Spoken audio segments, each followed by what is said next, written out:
Halo Tech People, ketemu lagi di acaranya Sapiens Podcast, Creating Talk. Di podcast kali ini gue ditemenin sama Bro Ricky. Kita akan ngobrol-ngobrol santai tentang IT as a Service. Halo semuanya, salam kenal. Saya Ricky dari Business Development and Strategy Sapiens Teknologi Indonesia. Ki, apa kabar? Sehat-sehat, gimana kabarnya? Baik, baik. Ki, kita ngobrol-ngobrol santai ya, Ya, tentang IT as a Service ya. ya, topik yang bagus ini. Kan di luar di market masih banyak yang belum tahu tentang IT as a Service itu apa sih, Ya, khususnya yang konteksnya eh, untuk running the operation kan di perusahaan. ya. Apa sih itu kayak maksudnya pengertian tentang IT as a Service itu sendiri? Nah, jadi sebelum membahas apa itu IT Service, mungkin kita kasih analogi dulu kali ya, sesuatu Oke. yang mungkin orang-orang juga paham kali ya, bahwa perusahaan atau bisnis itu kan ada life cycle-nya, Oke. ada fase-fasenya. Mulai dari paling awal itu adalah startup, terus kemudian perusahaannya Ya. bertumbuh, growing, terus kemudian jadi mature, Hmm. terus kemudian yang terakhir decline. Itu yang mungkin banyak perusahaan coba hindari ya, Hmm. decline. Hmm. Nah, di masing-masing fase ini ada karakteristiknya yang berbeda. Hmm. Contoh misalnya di startup itu fokusnya adalah bagaimana memanfaatkan dana yang terbatas untuk bisa mencari produk yang cocok untuk pasar. Hmm. Uh, Sih. tapi ketika dia udah growing, fokusnya itu adalah bagaimana mendapatkan pelanggan sebanyak-banyaknya. Nah, Oke. ketika udah mature, dia udah gede itu bagaimana dia bisa mengotomasi semuanya. Kalau declining ya bagaimana dia melakukan efisiensi, itu udah pasti. Ya. Nah, kebutuhan IT-nya pun dari setiap fase-fase ini beda-beda. Contoh misalnya kalau startup, ketika startup kan karena modalnya masih terbatas kan dia akan menghemat. Hmm. Sebisa mungkin jangan belanja modal yang gede. Sebisa mungkin Hmm. itu jadi dibuat jadi kalau bisa bayarnya bulanan deh, nggak perlu ada satu yang gede. Oh, oke. Tapi ketika dia udah mature, mungkin kebutuhannya lebih kompleks karena mungkin pelanggannya udah banyak. Jadi dia butuh sistem CRM, Customer Relationship Management System yang lebih bisa di-customize, bukan lagi yang standar. Hmm. Karena memang di kebutuhannya. Terus kemudian ERP finance-nya juga butuh yang udah lebih advance, bukan cuma yang standar aja. Hmm. Ketika dia udah mature, mungkin kebutuhannya adalah bagaimana mengintegrasikan sistem-sistem di perusahaan itu yang udah banyak sekali tuh. Jadi gimana mengintegrasikan suatu sistem yang banyak itu menjadi satu. Nah, ketika decline, mungkin mereka berpikir bagaimana mengefisiensikannya supaya walaupun mungkin pendapatan kita turun, tapi kita bisa menghemat biaya, jadi supaya laba kita tetap sama. Hmm. Nah, karena fase-fase ini yang berbeda, makanya kemudian ada yang namanya IT as Service. Oke. Kenapa? Karena kita lihat bahwa dunia IT itu kompleks. Ya.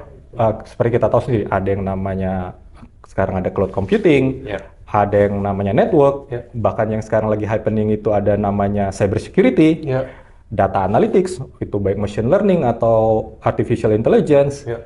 banyak jadi bidangnya. Nah, bayangkan kalau misalnya semua bidang itu harus dipahami oleh manajemen perusahaan. Ya, Itu kan kebayang. berarti mereka harus meng-hire atau merekrut banyak IT Yes. untuk masing-masing bidang itu. Terus juga mereka juga bingung karena di luaran sana, contoh misalnya kita ambil deh misalnya network. Ya. Network itu kan sendiri teknologinya banyak banget itu. Hmm. Mereka bingung teknologi mana yang pas untuk kita ya. Teknologi mana yang pas misalnya untuk pabrik atau Ya. misalnya itu untuk perusahaan kimia Ya. atau untuk jasa keuangan. Itu kan beda-beda. Nah, jadi ada kebingungan mungkin karena terlalu kompleks sekarang dunia IT tentang pertanyaan teknologi apa sih yang perlu diimplementasikan. Ya, betul. Terus kapan sih harus mengimplementasikan? Jangan-jangan nanti telat. Harusnya dia udah mengimplementasi itu, tapi telat. Nah, kalau telat itu kan nanti akan terdampak pada operationnya mereka juga. Terus berapa banyak sih duit yang perlu disiapkan untuk investasi itu? Itu kan mereka mungkin untuk mereka tahu hitungan produksi, itu mungkin mereka paham. Tapi ketika udah mulai hitungan IT, wah mereka mungkin nggak tahu karena ini dunia yang sangat-sangat spesifik. Terus yang terakhir tuh gimana masa depannya? Gimana cara buat blueprint IT yang memang sesuai dengan fase-fase pertumbuhannya. Nah, IT as a service itu, atau provider IT as a service itu hadir untuk membantu pemilik bisnis atau pengusaha-pengusaha itu untuk menjalani atau menavigasi, kalau bahasa Inggrisnya kan navigating, Yeah. the complexity of IT. Nah, jadi kurang lebihnya seperti itu. Jadi, kalau kita lihat IT as a service itu adalah bagaimana kita sebagai provider, Sapiens juga salah satu provider IT service itu, bagaimana kita membantu pengusaha atau pemilik bisnis untuk biar mereka bisa meng-set IT mereka, baik itu tool, system, atau platform, sehingga sesuai dengan stage-stage pertumbuhannya mereka. Kurang lebih seperti itulah. Semoga bisa dipahami ya. Oke. Dari penjelasan lo tadi yang cukup komprehensif. Pertanyaan gue adalah, kenapa company harus punya IT as a service? Nah, pertanyaannya ini sangat-sangat baik nih. Jadi kalau nggak ada manfaatnya pasti nggak akan ada dong. Sebagai buktinya bahwa memang IT as a service itu cukup banyak di Indonesia maupun di luar negeri. Nah, ada 4 alasan utama kenapa sih kok butuh IT as service sebuah perusahaan itu. Yang pertama itu pasti mereka akan mencari penghematan biaya. Cost efficiency ya? Ya, cost saving. Kenapa? Contoh misalnya, kalau mereka menggunakan server sendiri on-premise, itu mereka harus belanja server. Itu nggak mudah, nggak murah. Mereka harus bangun fasilitas sendiri, itu juga nggak murah. Terus kemudian mereka harus hire orang yang mengerti itu. Dan itu nggak cuma satu engineer dong, ada berapa engineer dengan masing spesifikasi dan kemampuan teknis yang beda-beda. Belum lagi harus ada sertifikasinya. Nah, sekarang apakah hal itu bisa dibantu? Bisa, misalnya contoh dengan migrasi ke cloud. Tapi kan kemudian cloud sendiri itu kan untuk setup, configure itu butuh kualifikasi tersendiri juga. Apakah mereka harus hire? Terus kemudian belum lagi sekarang kan tahu sendiri ada tren di mana orang-orang itu IT itu ya bukannya maksudnya jelek, tapi kan kita ngeliat fenomena di mana kutu loncat kan karena memang sangat tinggi permintaan staff IT. Jadi baru punya ini 1 tahun kemudian hilang karena resign, terus harus cari lagi. Jadi biayanya justru malahan kalau mengoperasikan sendiri jadi lebih mahal. Nah, IT as service itu akan membuat kepusingan itu hilang karena yang akan memanage itu kita sebagai IT as service. Itu yang pertama, cost saving. Yang kedua tadi sebenarnya sudah disinggung sedikit ya. Dengan mengakses atau dengan bekerja sama dengan IT as service provider, itu mereka bisa mendapatkan akses kepada skill-skill IT yang sangat spesial dan sangat spesifik di market. Yang mana mungkin kalau mereka hire, mereka butuh 3 bulan atau 4 bulan untuk mencari itu, karena memang high demand sekali. Tapi bayangkan kalau misalnya, misalnya kayak cyber security. Mungkin kejadian cyber attack kan nggak tiap hari. Tapi kalau mereka hire orang terus-terusan, kan biayanya mahal. Tapi juga susah juga mencarinya. Nah, itu IT service-nya bisa menyediakan akses terhadap skill-skill tertentu. Terus yang ketiga itu scalability and flexibility. Ada memang ya kenyataan sekarang kan company itu sangat agresif ya berinovasi. Jadi bisa jadi mereka berinovasi tapi belum tentu inovasinya ternyata cocok dengan pasar. Bayangkan kalau setiap kali mereka berinovasi itu mereka udah investasi biaya belanja modal CAPEX. Ternyata gagal. Itu kan sudah nganggur.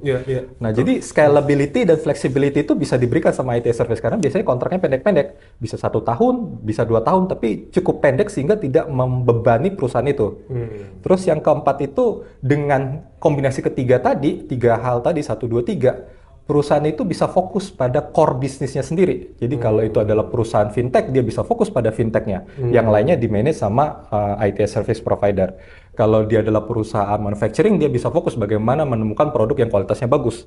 Sehingga dia kemudian bisa menyerahkan yang fungsi-fungsi IT-nya ke IT service provider. Kurang lebih ada 4 manfaat itulah yang semuanya itu bakal sangat memanjakan pengusaha lah atau manajemen perusahaan. Jadi dari manfaatnya sendiri, kalau gua summarize yang 4 poin itu tuh sebenarnya company jadinya dia bisa fokus ya untuk bisa running core bisnisnya dia ya. Jadi untuk urusan IT memang serahin sama expert yang memang kompeten ya di bidangnya. Jadi mereka nggak pusing kan, nggak headache. Ki, kalau ngomong IT service, produk-produknya apa aja sih yang sebenarnya yang biasanya umum yang biasa dipakai sama company atau memang produk-produk yang memang ada disediakan sama service provider, apa sih biasanya produknya? Umumnya kalau yang di pasaran itu memang IT service itu cukup terspesialis ya mereka.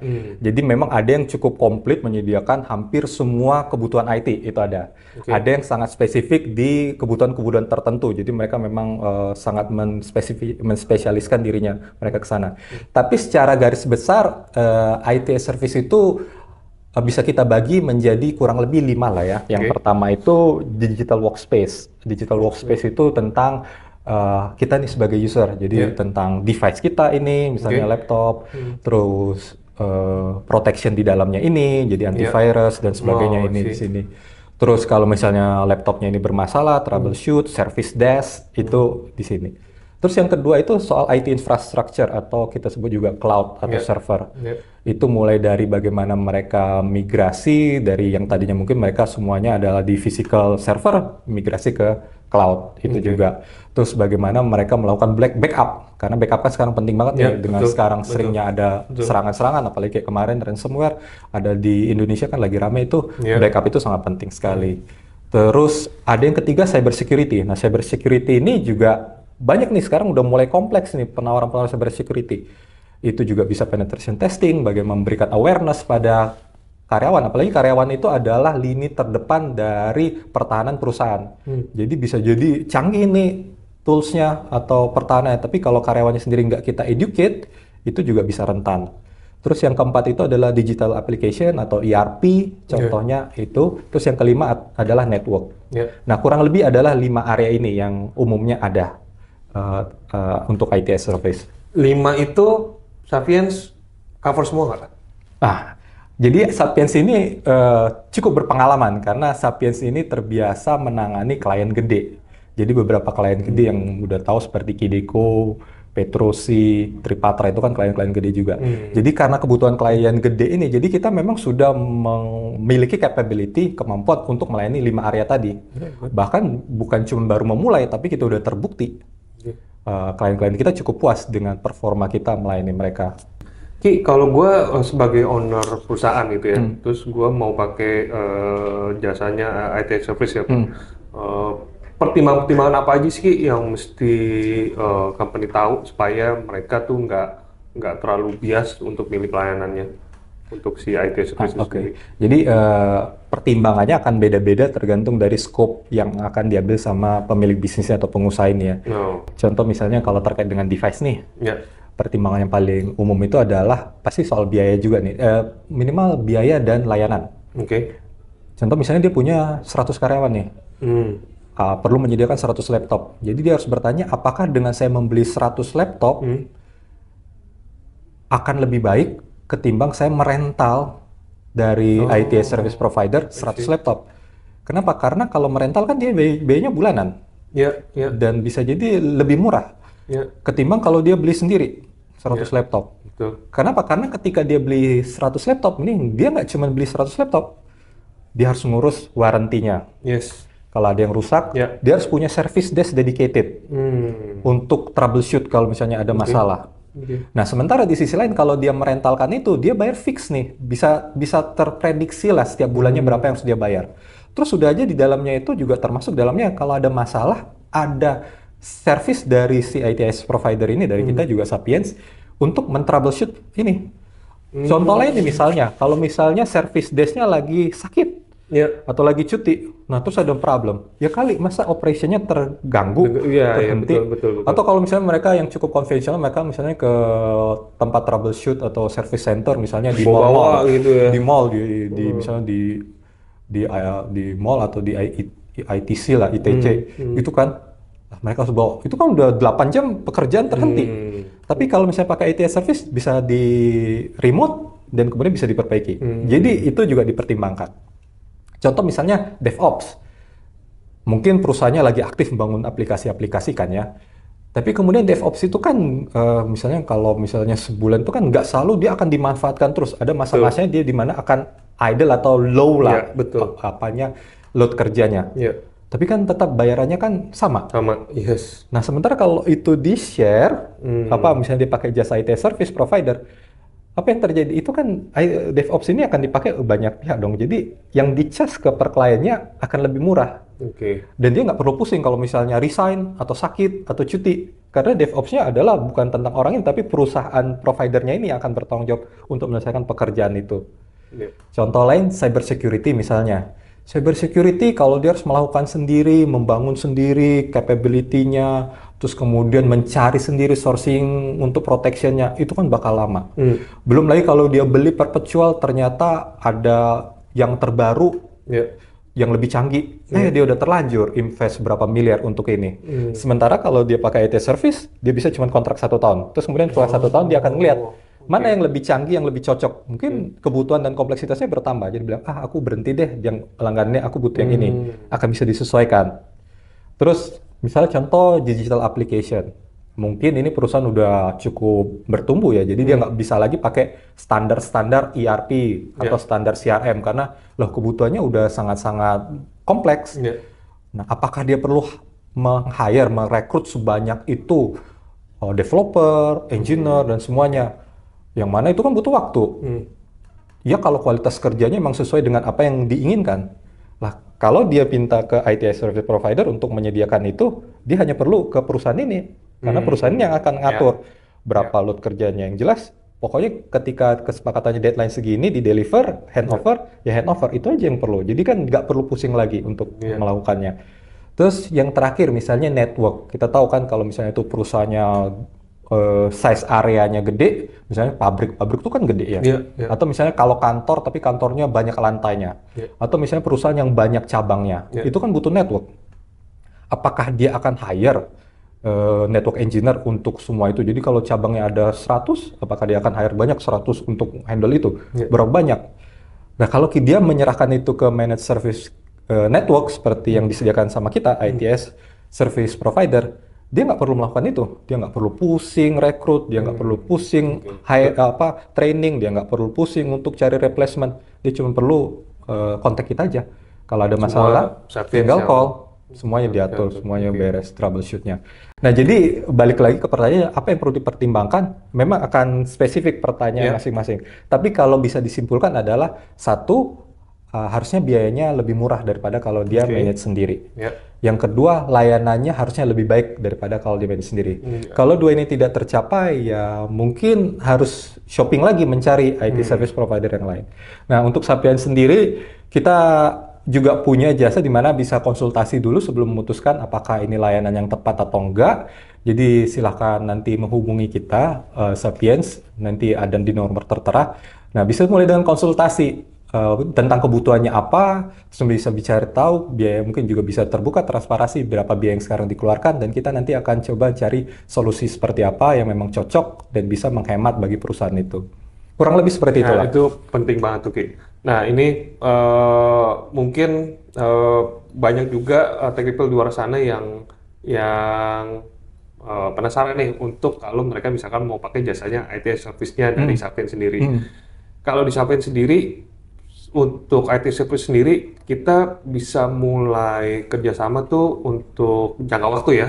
Itu yang paling pendek jangka waktunya bisa dari berapa Sapiens bisa oke untuk kasih IT service sendiri? Contoh yang paling gampang itu misalnya laptop nih. Kalau untuk kantoran dan pemakaian tetap itu 1 tahun. Tapi kalau kita akan juga punya produk yang pemakaiannya cuma by event. Nah, itu bisa jadi kalau misalnya cuma eventnya adalah 3 hari atau 5 hari, dia bisa rentalnya 3 hari atau 5 hari. Jadi cukup sangat efisien. Tapi memang kalau misalnya kita bandingkan ya, kalau misalnya ini adalah perusahaan yang cukup panjang nanti runway-nya, tentu sewa 1 tahun dibandingkan dengan sewa 3 tahun, harganya akan jauh lebih murah kalau sewa 3 tahun. Karena itu untuk apa? Ya tentu yang lebih setia atau loyal akan kita berikan kemudahan dan kenikmatan yang lebih baik daripada yang jangka pendek ya. Gitu. Tech people tuh ternyata di Sapiens sendiri secara durasi kerjasama untuk pelayanan IT as a service itu sebenarnya bisa case by case ya, Ki ya? Ya, betul sekali. Jadi tergantung kebutuhan. Nah, ini mungkin setelah itu pertanyaan adalah dari sisi numbers ya. Kalau di Sapiens sendiri untuk IT as a service itu kita bisa running itu dari yang angka berapa sih, Ki? Kalau ngomong secara pelayanannya? Contoh nih, satu produk kita yang kita sebut sebagai account management atau access management, itu kita manage end-to-end dan kita itu hanya charge 50.000 per user per bulan. Per user per bulan ya? Iya, itu menurut saya sangat murah dibandingkan dengan provider lain. Kalau ngomong device, apa aja Ki di Sapiens yang bisa provide untuk konteksnya rental ya? Kalau device, apa yang Sapiens bisa deliver kalau untuk rental device? Nah, umumnya kita akan menyediakan, jadi kita memang sudah berpartner dengan brand-brand yang ternama, yang mana udah tidak diragukan lagi kualitasnya, seperti HP, Dell, itu yang sudah tidak diragukan lagi lah. Itu kita menyediakan laptop atau unit kerja ini, terus kita juga menyediakan kalau misalnya butuh printer, Ya. Akses network itu Oh, juga oke. kita sediakan. Terus kemudian untuk akses door, Oh, jadi akses untuk door ya. keamanan ya, Ya. untuk akses door itu juga kita sediakan. Jadi kalau misalnya mau buka suatu usaha atau mau buka suatu kantor, jadi facility itu bisa kita sewakan. Jadi cukup Hmm. cukup bayar bulanan, kita nanti akan sediakan. Jadi kita akses dulu kebutuhannya apa, berapa unit laptop yang dibutuhkan, printernya, network aksesnya, sama akses door-nya. Itu bahkan kita punya paketnya. Itu kita bisa sediakan. Kalau untuk scale bisnisnya sendiri, dari yang kategori apa sampai kategori apa yang Safian bisa kasih pelayanannya?